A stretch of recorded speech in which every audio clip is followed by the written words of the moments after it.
En ce début d'année, la France est touchée en plein cœur par des attaques terroristes. À Dammartin-en-Goële, en Seine-et-Marne, le vendredi 9 janvier, les regards sont tournés vers les hommes du GIGN. À leur côté, les chiens Gun, Graf et Famas. Ils s'apprêtent à mener l'assaut contre les terroristes de la fusillade au siège de Charlie Hebdo, survenue 48 heures plus tôt.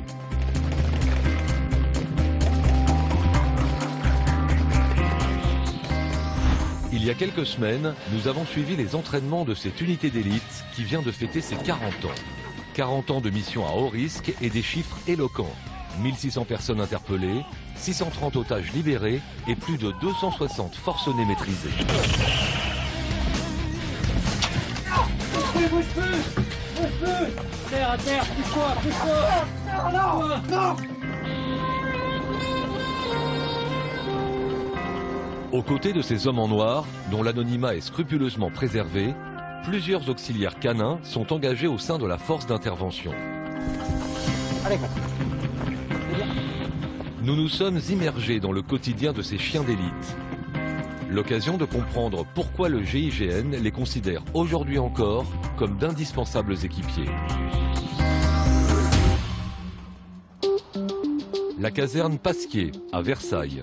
C'est ici que le GIGN a centralisé l'ensemble de ses moyens. Et comme tous les matins, Murphy, le formateur de la cellule cynotechnique, est le premier arrivé au chenil. Allez.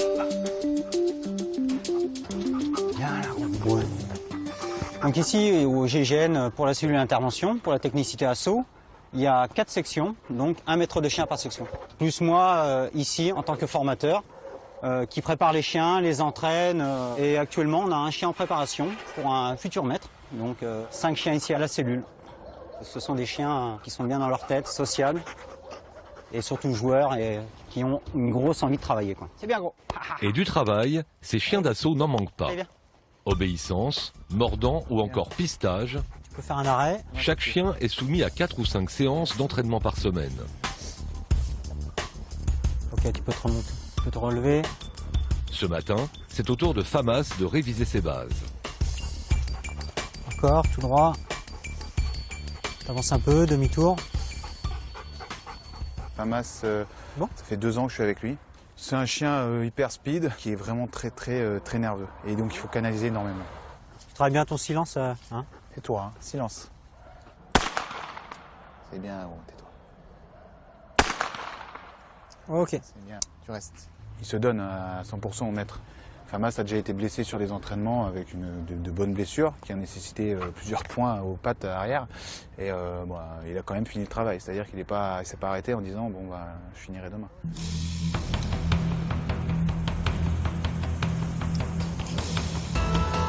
Pas bouger. Silence.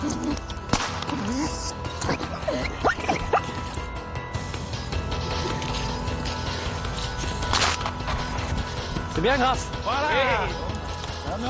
Il va bien, Murphy. Graf. Voilà, ok. Ça fait mal, parfois, souvent même. Mais c'est le jeu. C'est avant tout un plaisir de faire mordre le chien. C'est là où on se rend compte si le chien est psychiquement fort ou faible. En mission, si le chien mord, obligatoirement, on aura des blessures dans les chairs, peut-être un peu dans les muscles, mais dans tous les cas, c'est pas létal, on n'en meurt pas. Voilà.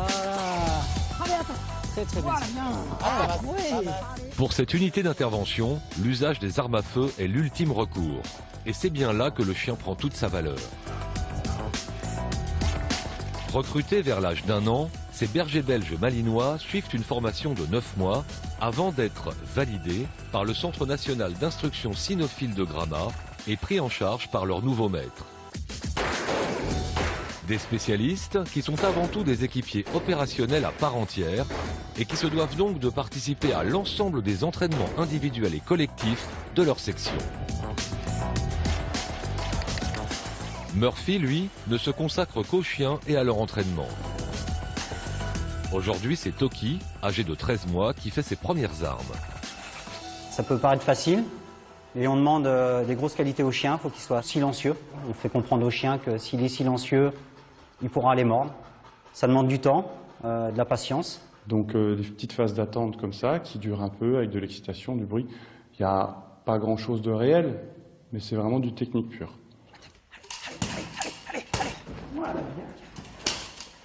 Après, on transposera tout ça sur des cas concrets, avec de la vraie tactique, avec des équipes d'assaut bien équipées, sur un cas concret. Ça, c'est bien, ça. Voilà. Cassez-vous là!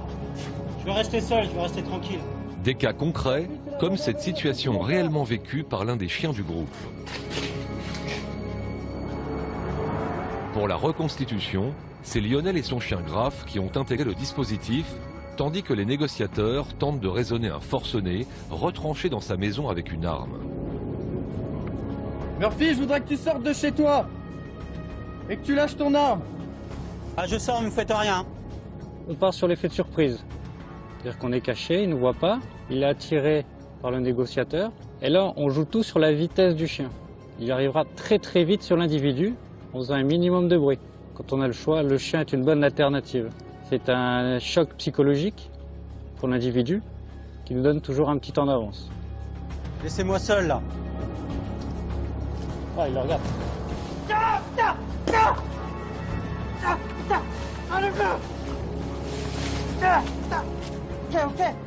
Mets-toi sur le ventre, mets-toi sur le ventre.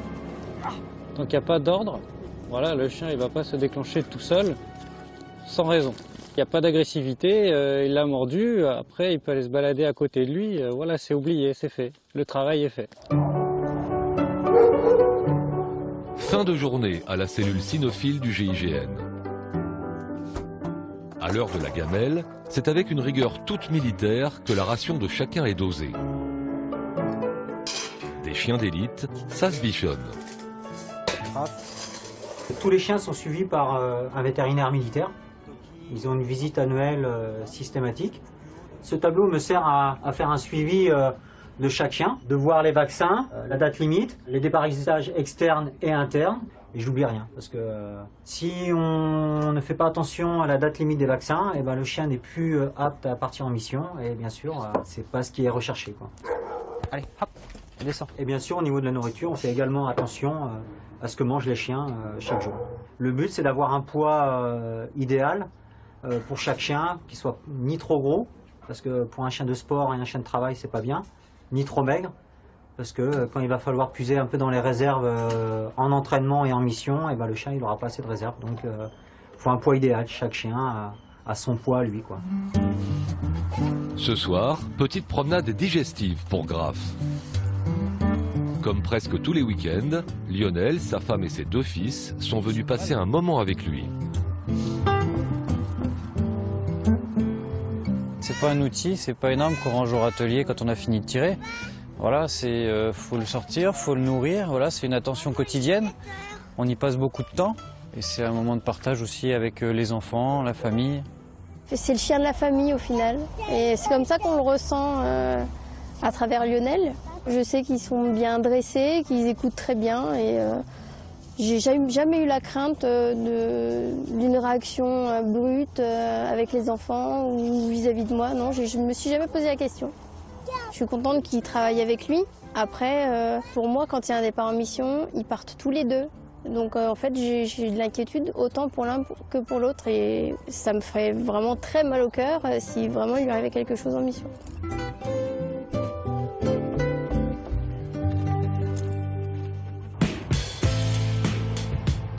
Une nouvelle journée d'immersion débute au sein de la cellule cynotechnique du GIGN.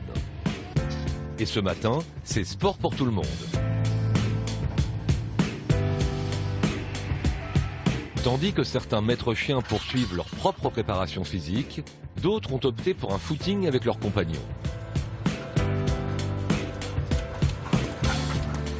Être athlète de haut niveau, même à 4 pattes, est une exigence pour pouvoir travailler aux côtés de ces gendarmes d'exception. Alors l'exigence, elle est la même si elle est un peu différente. On ne va pas emmener le chien à la salle musculation pour faire des abdos ou des pectoraux, mais il a un besoin d'entraînement physique nécessaire pour la mission. En plus, moralement, ça va lui faire du bien, ça va le sortir du chenil, ça va le sortir un peu du contexte professionnel. Et il n'est pas là pour travailler, il est seulement là pour courir, prendre du plaisir. Et de plus, c'est un moment de cohésion aussi pour la cellule. On parle des missions, comment ça s'est passé, comment le chien était. Les expériences de chacun vont profiter aux autres. C'est le niveau opérationnel du chien qui en dépend et qu'on essaye d'augmenter tous les jours. Voilà.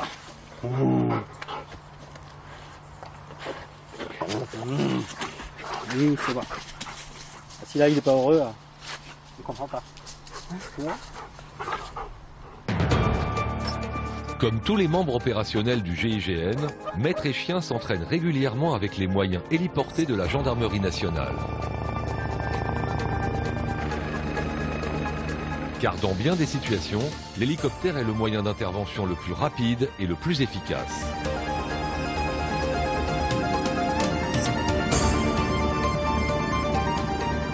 Deux à trois fois par an, Murphy s'assure donc que ses chiens les plus jeunes sont aptes à ce type de mise en œuvre.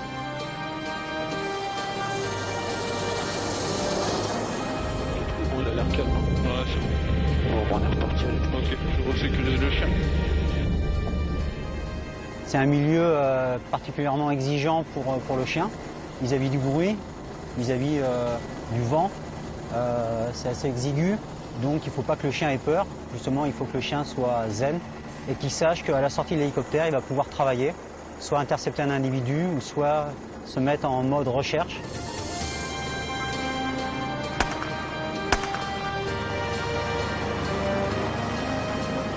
C'est bien gros, allez! C'est bien ça c'est bien, ouais. La séance hélico, on ne peut pas l'inclure dans nos tests de sélection, mais déjà à la base, ce sont des chiens très stables.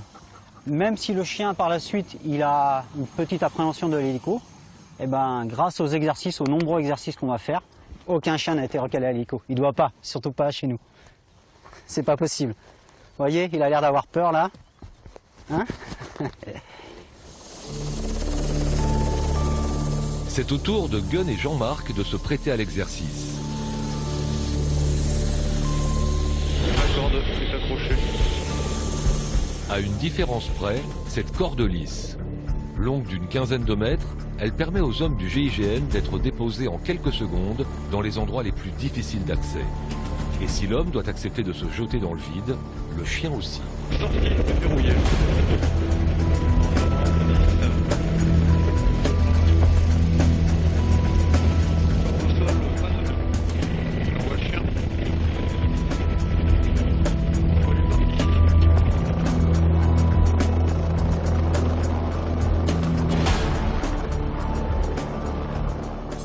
Ça doit faire un an et demi maintenant qu'il connaît l'hélico.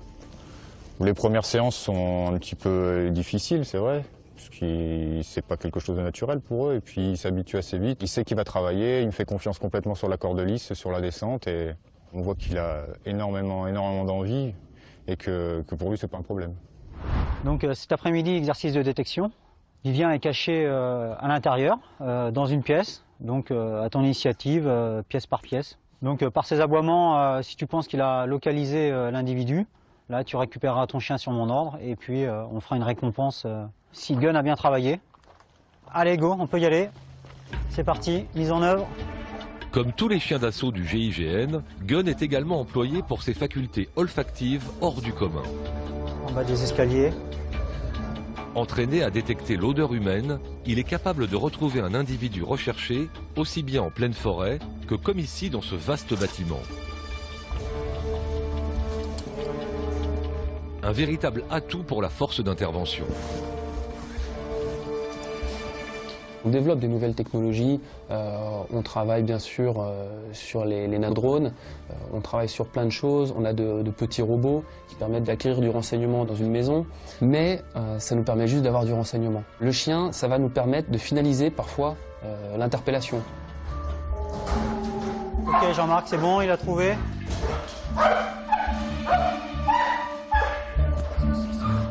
Ok, tu feras une récompense basique au bras. Voilà. Ok. À l'heure actuelle, on ne peut pas remplacer le chien. Et nous, on a fait vraiment le choix de conserver les chiens au sein des sections. Sur chaque mission, il est présent et on l'emploie ou pas.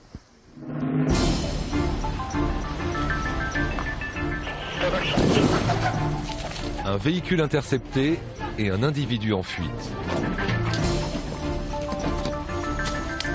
Voici l'une de ces interventions où le chien est bien souvent indispensable. C'est bon, bouge pas, c'est toi. Et comme pour bien d'autres situations de crise, c'est en répétant sans relâche avec les autres équipiers de la section que maître et chien sauront parfaitement réagir le jour J. Je décompte 3 secondes. 3, 2, 1.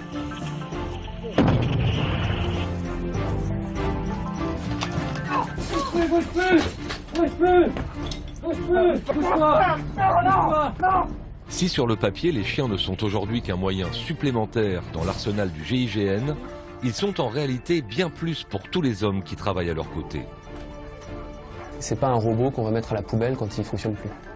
Les chiens, ils sont soumis à rude épreuve chez nous. Ils font beaucoup de mordants, c'est quand même assez, physiquement, c'est assez quand même traumatisant. Donc on essaye de leur donner des conditions de vie les plus acceptables possibles, bien sûr. Et ensuite, sur la fin de vie, on essaiera toujours de trouver une solution. Soit les maîtres de chiens récupèrent le chien, soit ça peut être n'importe quel opérationnel. On a eu encore l'exemple récemment d'un opérationnel qui n'est pas maître de chien et qui récupère un chien. Donc c'est plutôt une belle histoire. Cet heureux retraité, c'est Knap, un chien dont nous avions fait la connaissance en 2006 lors de sa formation initiale au Centre national d'instruction cynophile de la Gendarmerie nationale. Après 8 ans de bons et loyaux services, Knap a donc été adopté par Rodolphe, l'un des formateurs de la force d'intervention. C'est un chien que j'ai vu arriver, que j'ai vu évoluer au gré des missions. Et lorsque son maître a changé de parcours professionnel, je me suis dit effectivement, mais pourquoi pas moi? C'est un animal très attachant qui, je pense, est sorti lui aussi de son premier métier pour vivre une retraite en famille affectueuse et tranquille. Il donne énormément, que ce soit en entraînement, que ce soit en engagement missionnel. C'est des chiens qui sont de toute façon très bien traités ici et qui méritent amplement ce retour en termes d'affection et de tranquillité, de confort au quotidien. C'est pour eux une récompense qui mesure à hauteur de leur petite tête de chien, mais ils l'apprécient, c'est certain. Chaque jour, ce sont près de 500 chiens de gendarmerie qui veillent, quels qu'en soient les risques, sur notre sécurité. Les chiens d'élite du GIGN que vous venez de découvrir en sont les dignes représentants.